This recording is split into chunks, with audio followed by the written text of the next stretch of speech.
invite you to be seated and open your Bibles to Romans chapter 15. We're going to be looking at verses 22 to 29 this morning.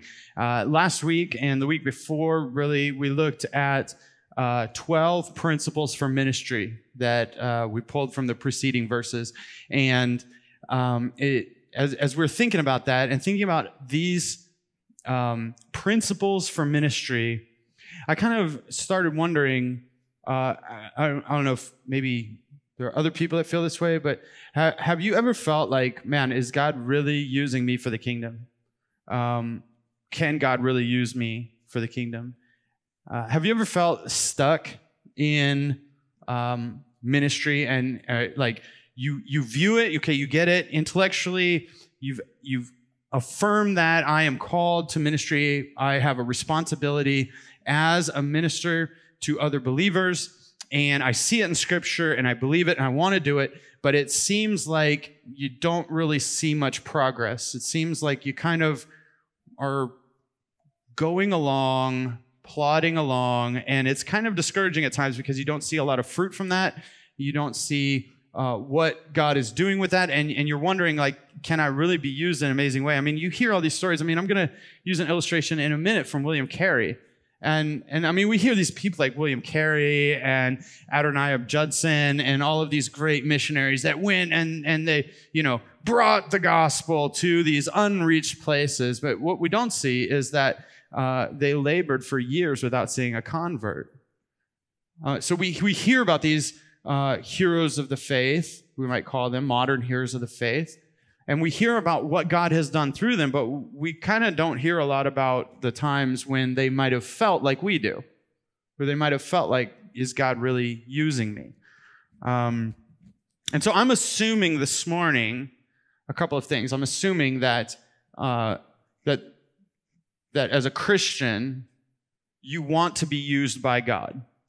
And I'm assuming also that as a Christian, you want to be used by God to advance His kingdom and expand the domain of the gospel across the nations, whether that's being here in York or whether that's being, some unreached area of the world. But the passion is not for yourself, but for God, right? So those are two underlying assumptions. If I miss those, or if those aren't true of you, there's probably another sermon that you need to hear, but that's not today's.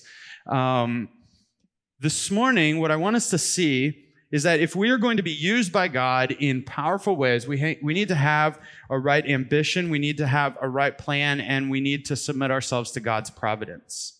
If you want to be used by God in ministry, in your life, in amazing ways, if you want God to work through you to impact others, to expand His glory across the dry lands as the waters cover the sea, as we see in Habakkuk, to grow a passion for the supremacy of Christ in other people, you have to have a right ambition, you have to have a right plan, and you need to submit yourself to God's providence. So there you go. Those are the 3 points this morning.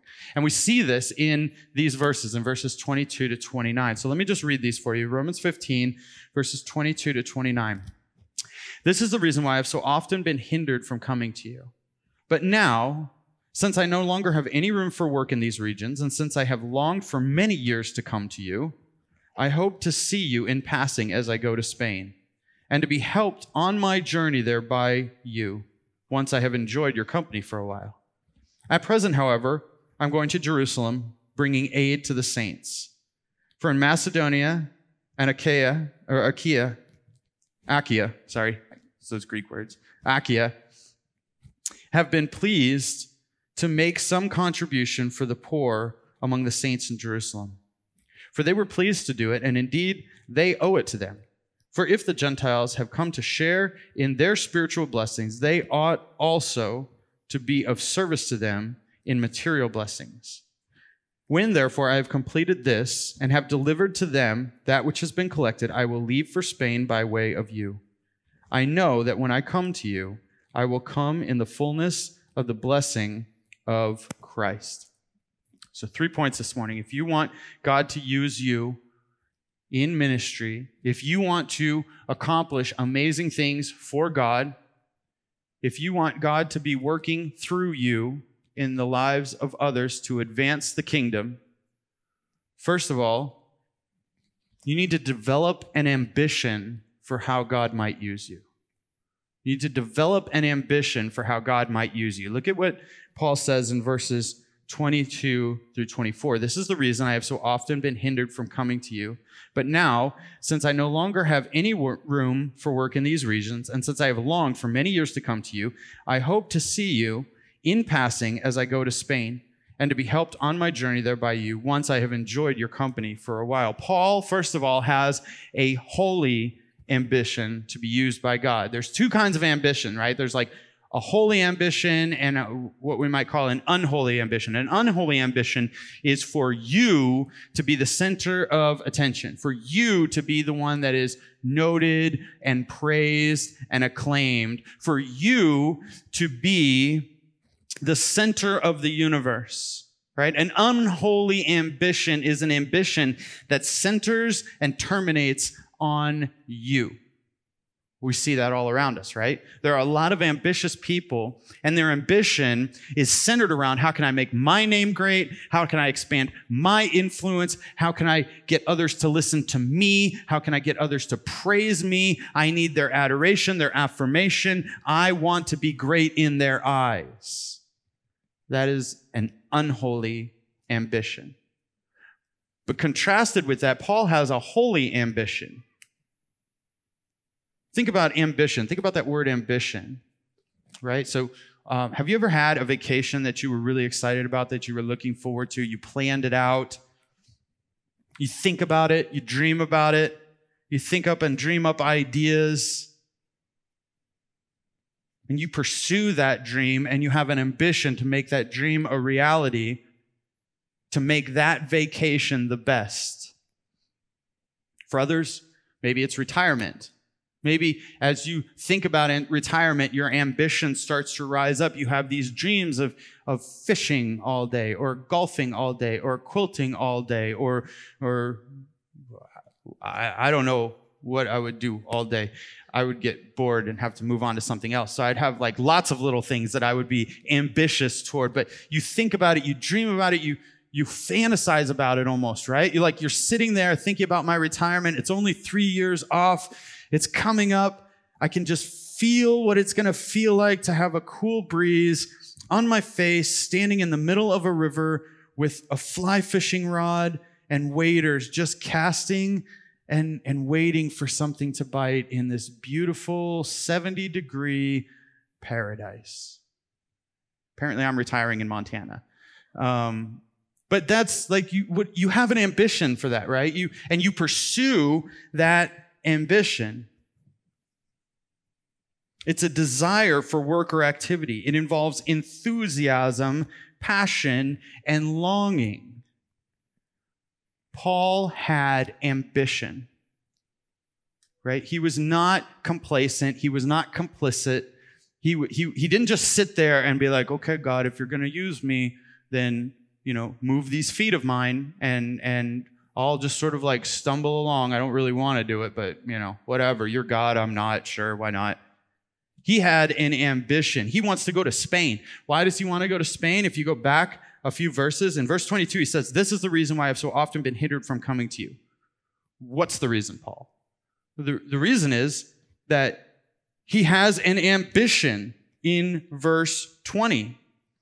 And thus I make it my ambition to preach the gospel, not where Christ has already been named, lest I build on someone else's foundation. And it just so happens that this area that he's at is an area where Christ has not been named, and that ambition to preach Christ where he has not been named has kept him from going to the believers in Rome, because his ambition is for God more than for his own preferences.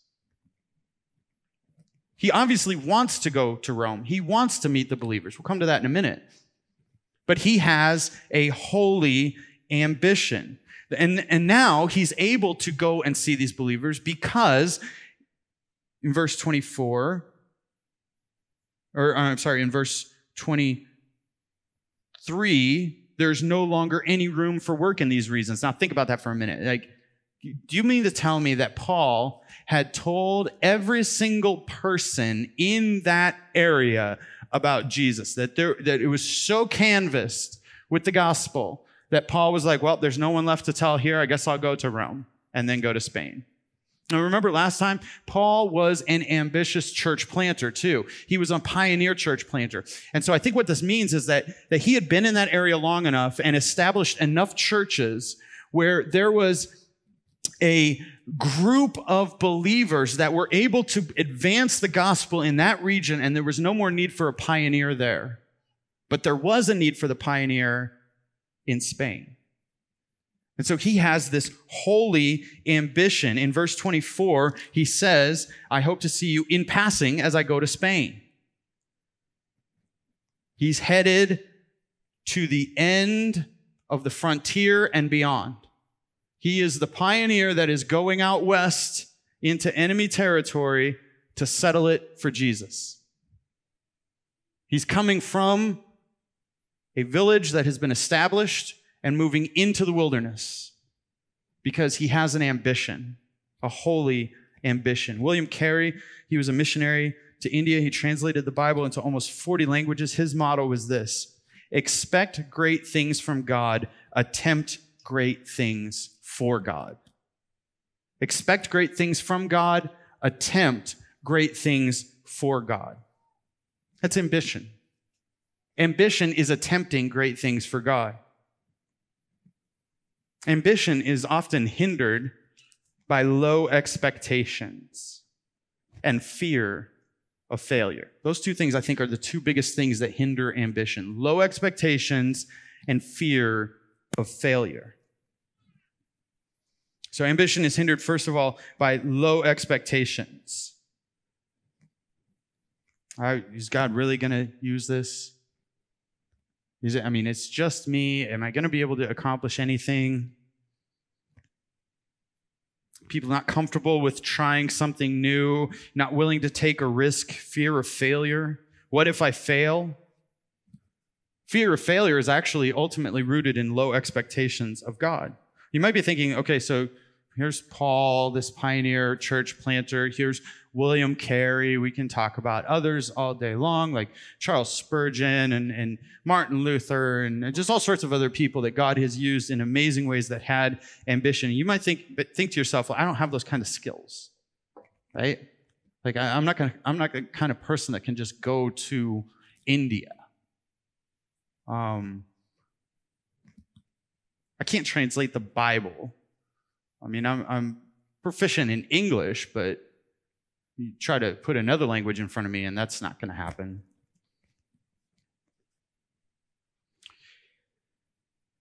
If that's the case, if you think, I don't have those skills, I can't do anything like that, you are in danger of being like the slave who buried his talent in Matthew 25. Remember the one that was rebuked? That wasn't faithful with what God had given him? Those who think they don't have much they can do for God are in the most danger of doing nothing. If you want to be used by God, you have to develop a holy ambition. Let me give you an example from Scripture of a holy ambition. John the Baptizer. I must decrease, he must increase. His ambition was to do nothing more than prepare the way for Jesus, to set the stage for the hero. That was his ambition. So first we need a holy ambition, but we also need, if we're going to develop an ambition for God or for how God might use us, we also need to understand our calling and how God has gifted us. Look at verses 22 and 23. This is the reason why I've so often been hindered from coming to you. But now, since I no longer have any room in these regions, and since I have longed to see you for many years to come, or longed for many years to come to you, right? So Paul understood his role and his giftedness. And that allowed him to focus with precision on the task that God had given him. It allowed him to play to his strengths in how God had gifted him. I'm not a big believer in working on your weaknesses when it comes to things like this.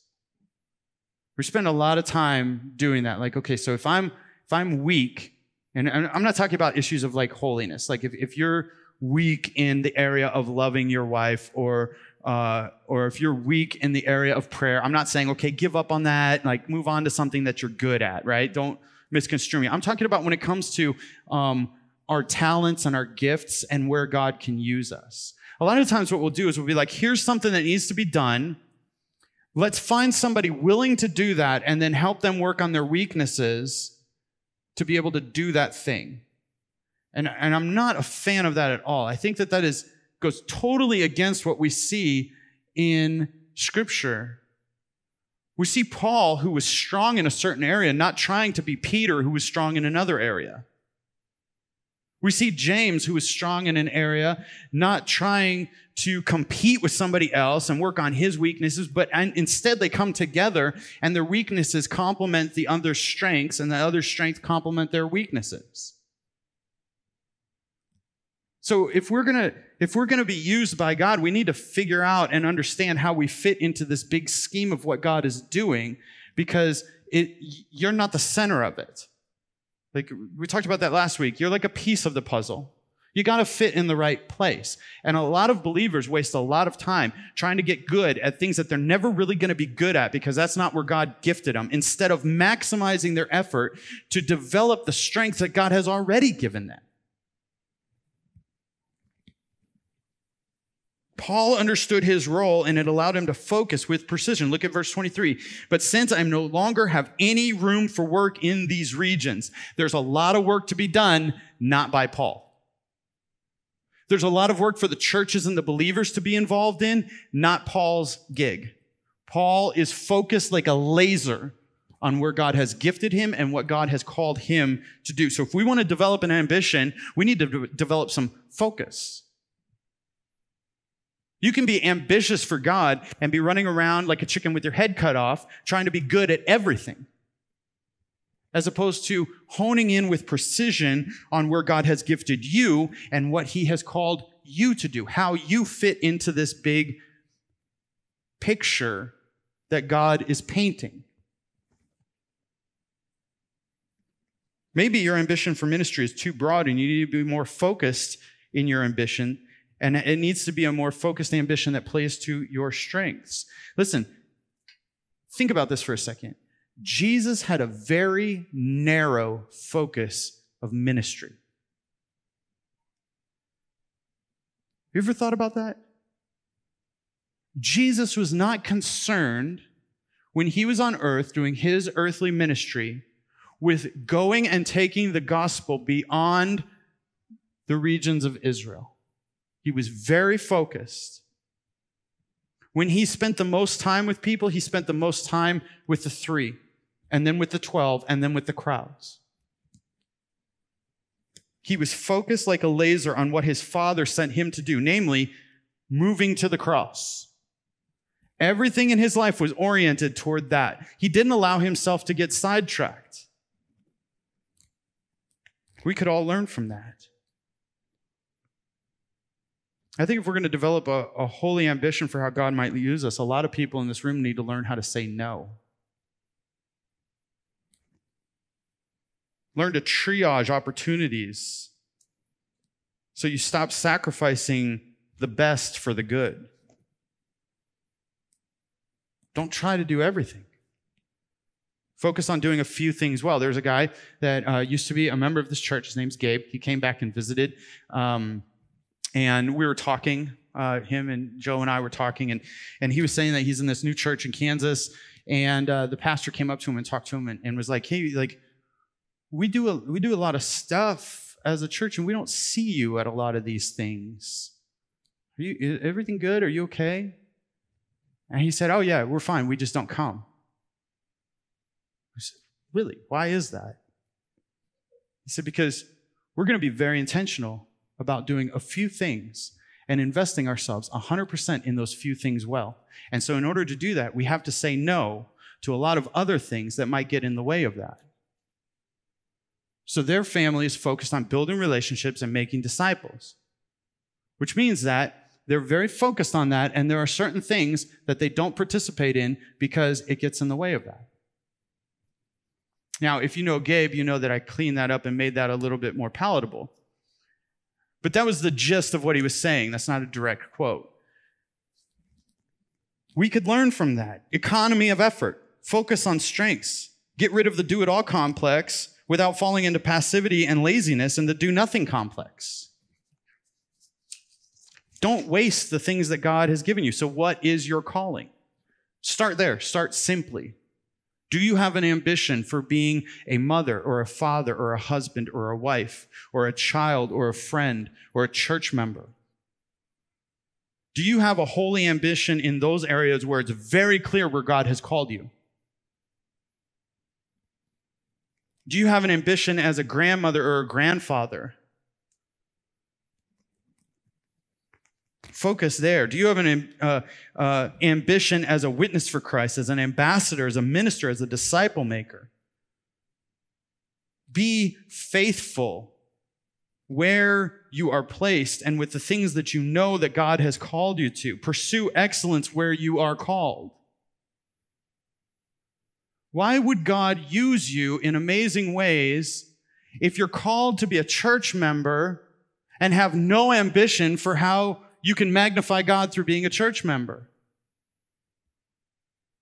Why would God use you if you're called to be a mother or a father and have no ambition for making fierce, iron-clad, backbone of steel children that love God and will send his gospel out to the nations, that will risk their lives for the sake of Christ? Why would he use you in another area if you're not faithful in the area he has already called you to?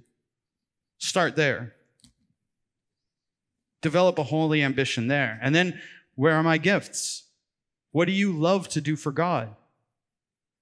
What gifts has God given you? Now, if you're struggling with this, I have a suggestion. On our website, on arbordrive.org, you can go to resources and then Sunday school seminars. And Joe taught a really good Sunday school seminar on spiritual gifts. Start there. Listen to that. Start to pray about where God has gifted you.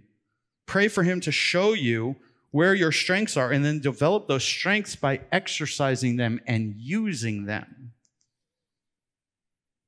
So the first thing is to develop a holy ambition for how God can use you. The second one is this: plan and consider what will have the maximum impact for Christ's church. At present, however, I'm going to Jerusalem, bringing aid to the saints. For Macedonia and Achaia have been pleased to make some contribution for the poor among the saints of Jerusalem, for they were pleased to do it. Indeed, they owe it to them. For if the Gentiles have come to share in their spiritual blessings, they ought to also be of service to them in material blessings. When, therefore, I have completed this and have delivered to them what has been collected, I will leave for Spain by way of you. Plan and consider what will have the maximum impact for Christ's church. Paul didn't aimlessly wander. He was intentional and he planned. A lot of us can develop this holy ambition and then we're just kind of like, okay, God, I'm ready. Man, why isn't he using me? I've been sitting here for a full 10 minutes waiting for him to have somebody knock on my door. We kind of get that sort of complacency. And Paul doesn't have that. He's ambitious, but he also plans. Look at verse 25. At present, however, I'm going to Jerusalem to bring aid to the saints. So he's planning to go to Spain in verse 28. When therefore I have completed this and have delivered to them what has been collected, I will leave for Spain. So Paul's ultimate goal is to go to Spain. But before that, he's going to Jerusalem to bring that aid to the saints. And on the way to Spain, he's going to visit these believers in Rome. It's obviously he was planning going to Spain. And Jerusalem was part of that plan. But then look at verse 22. This is the reason why I've so often been hindered from coming to you. because of the work that God had for him where he was. But now, since I no longer have any room for the work in these regions, and since I have longed for many years to come to you, Paul's been hindered from coming to the church in Rome, meaning that he had planned and desired to do it in the past. For many years, he said. There's a few critical elements in planning. Number one, we've already talked about giftedness. Where has God uniquely gifted and equipped you? And how can you leverage that for the kingdom? There's also the issue of circumstance. So we have to plan to be faithful in our circumstance now and determine what needs to change in order for our long-term plans to come to fruition. In order to plan well, there has to be a desire. I mean, you're not going to plan, if you can't stand tropical areas, you're not going to really plan a vacation to, Fiji. It's not going to be your shtick. You're not going to be excited about it. So what excites you? When you're gripped by a holy ambition, what is that ambition? When you think about big plans, what do you keep coming back to? Then there's the element of patience in planning. Paul was patient. He waited for the Lord's timing. He had been hindered over and over and over again, yet he patiently waited for God's timing to execute his plan to go to Rome. He didn't try to force it. He was even planning to go to Rome, but at present, he's going to Jerusalem. We have to be patient. Planning is very different from forcing. You can plan and then try to make all that work together on your own. There's a difference between that and planning while waiting on God's timing for that plan to be executed. Preparing might be another word, which is the fifth element of planning. If we force things, it skips the preparation phase that God is working in our life right now. Think about this. He is always preparing you for what he has next for you. If you have a big, holy ambition for God and you start planning, and it's really a big, holy ambition, right? It's not like a tiny quasi-ambition. It's not like my kids' ambition to get like a few pennies and put them in a jar and think that they're rich. Like this is like a big, God-sized vision ambition. Whether that's in your family, in your community, in your church, in the nations, whatever it is, if you have that big of a vision and ambition for how God can use you, you better believe that there's going to be some preparation involved. It's like going to airborne school, and the first week before you've learned anything, they just throw you out of the airplane. That's dumb. You have 3 weeks leading up to jump week. You got to learn how to fall properly. You got to learn what to do if your parachute malfunctions. You got to learn how to do all these different things to prepare you to be successful when you jump out of the plane, because there's two options when you jump out of a plane. You land softly like you're supposed to, or you land hard and hurt or kill yourself. You have to be prepared. Same thing is true with the way God uses us. Where you're at right now might not be where your holy ambition is driving you to and what you're planning for, but where you're at right now is exactly where you need to be prepared for how God's going to use you in the future. Don't discount that. Don't discount where God has you right now.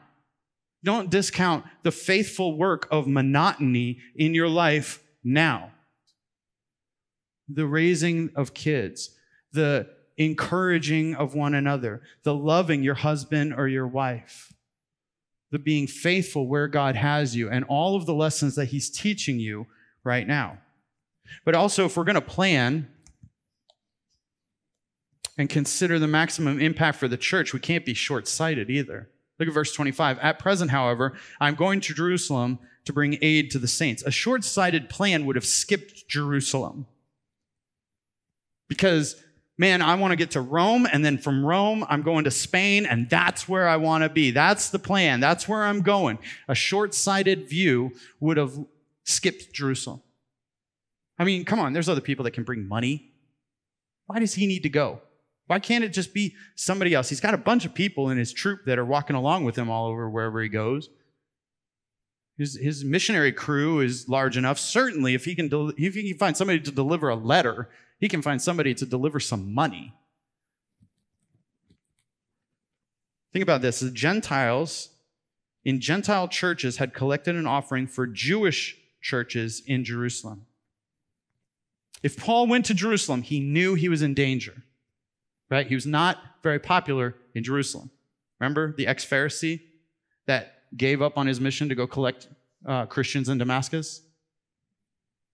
Not a big fan of him there. So there's a lot of danger and a lot of risk. But he went anyway.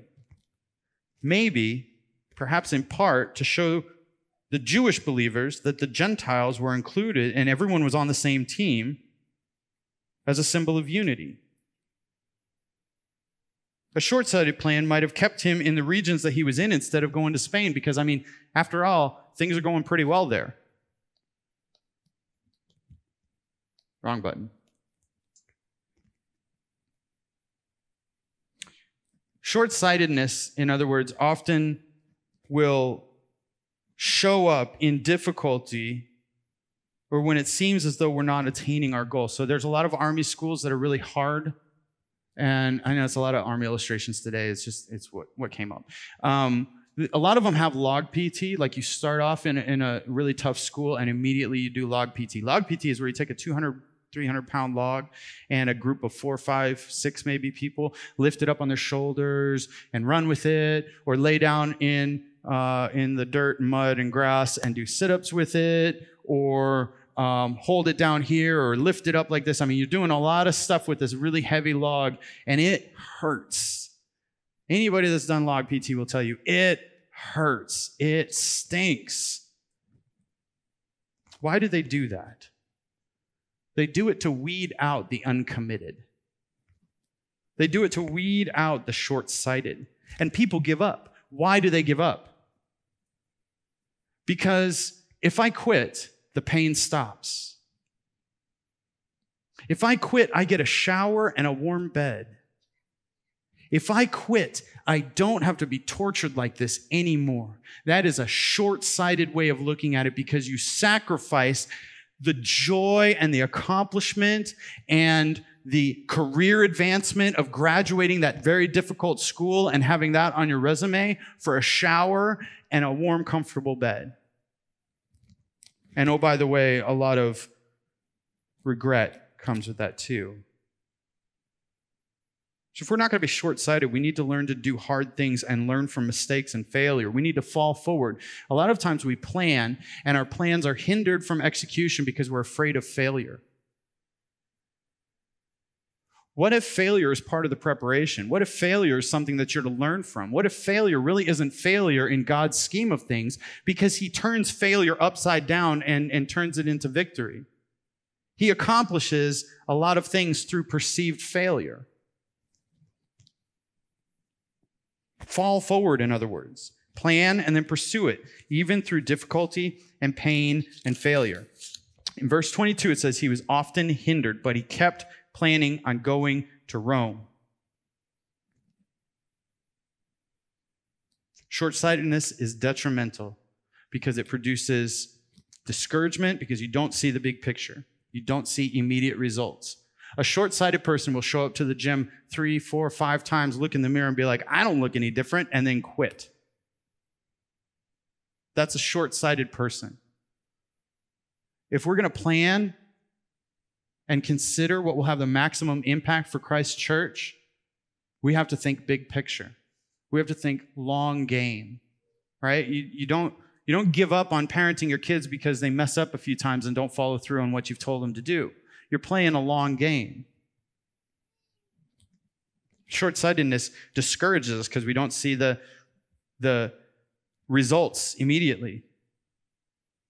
Short-sightedness also causes us to get sidetracked.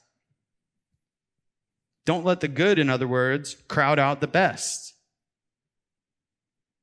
While Paul wanted to go to Rome and Spain, it was better in the big picture for him to preach the gospel and plant churches in Illyricum.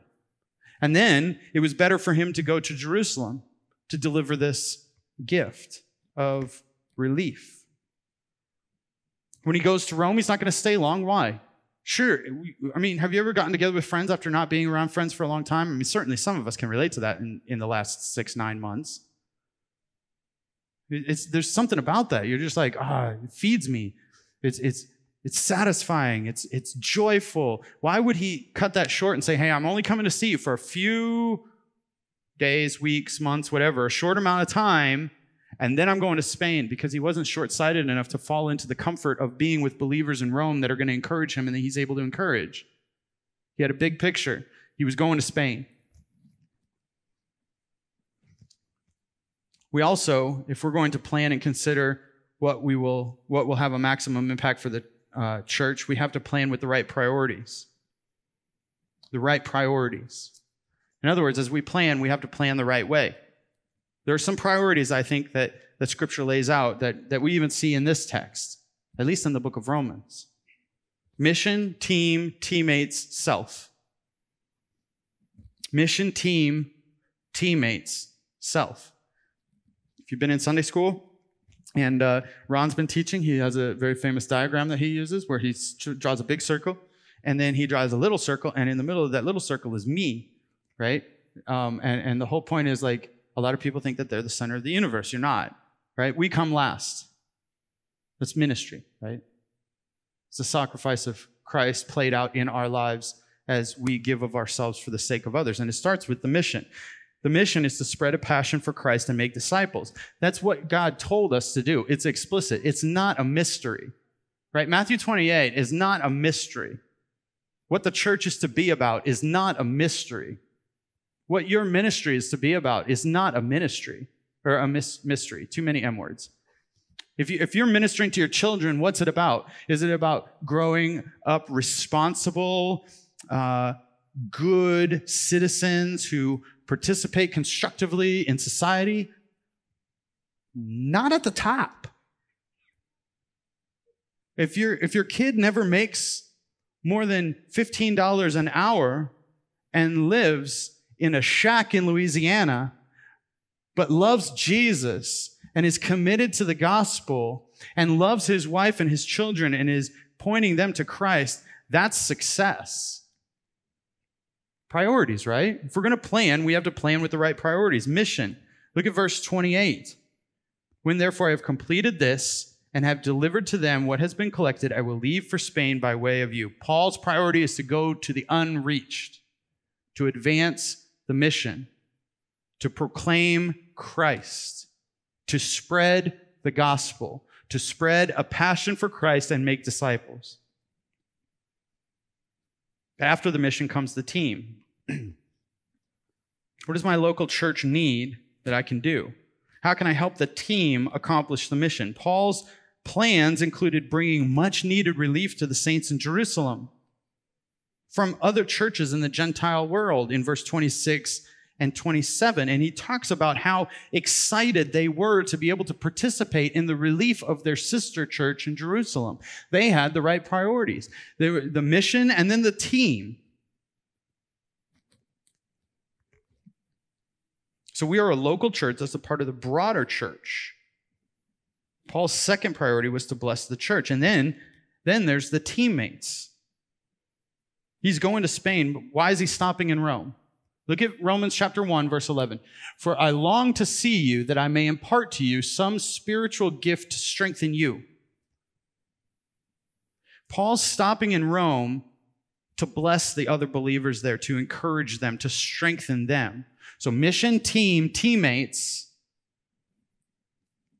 How can I build up and encourage others? How can I come alongside and encourage and work together with and partner with my fellow believers? How can I be a force for building up and not for tearing down?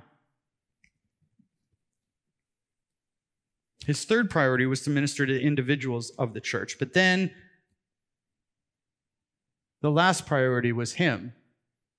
In verse 24, he says, I hope to see you in passing as I go to Spain and to be helped in my journey. So he's hoping that the Roman church is going to support him financially and maybe be a base for him to go to Spain. But notice what else he says. He says that he's going to enjoy their company for a while. He's going to get blessed out of this too. He's not just giving to the Roman church. He's getting from the Roman church. Look at what he says in Romans 1:12. That is, so he's coming to impart some spiritual gift that they might be strengthened. That is, that we may be mutually encouraged by each other's faith, both yours and mine.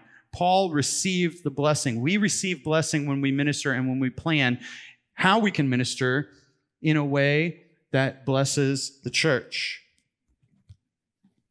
This brings us to the third point.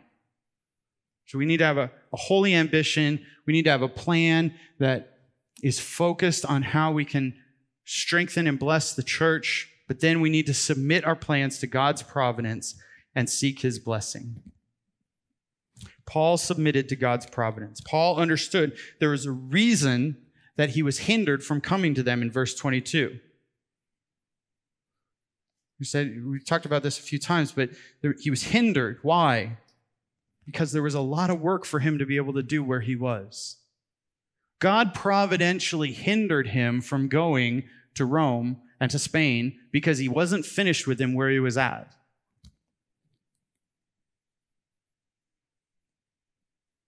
He humbly hoped to come, but understood that God could change his plans. Look at verse 24. I hope to see you in passing as I go to Spain.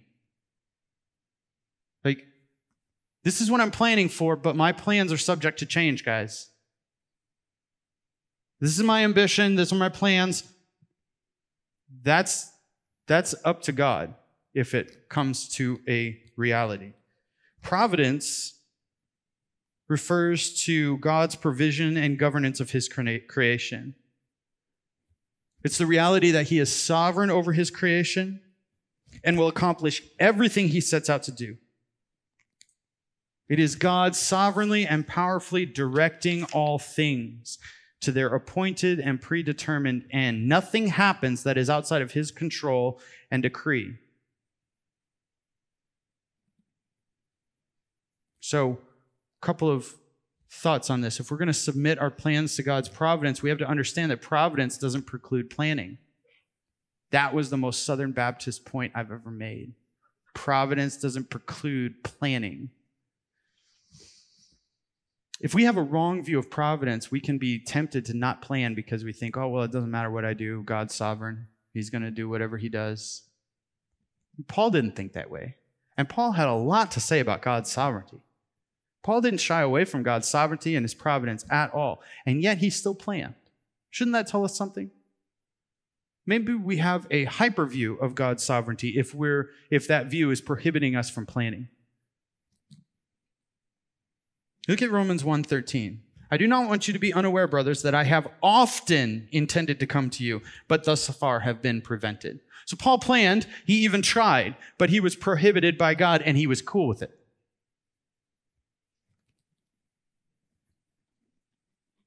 Providence causes us to plan, knowing that God is sovereign over his creation and our circumstances, and then patiently pursue his will and timing in our planning.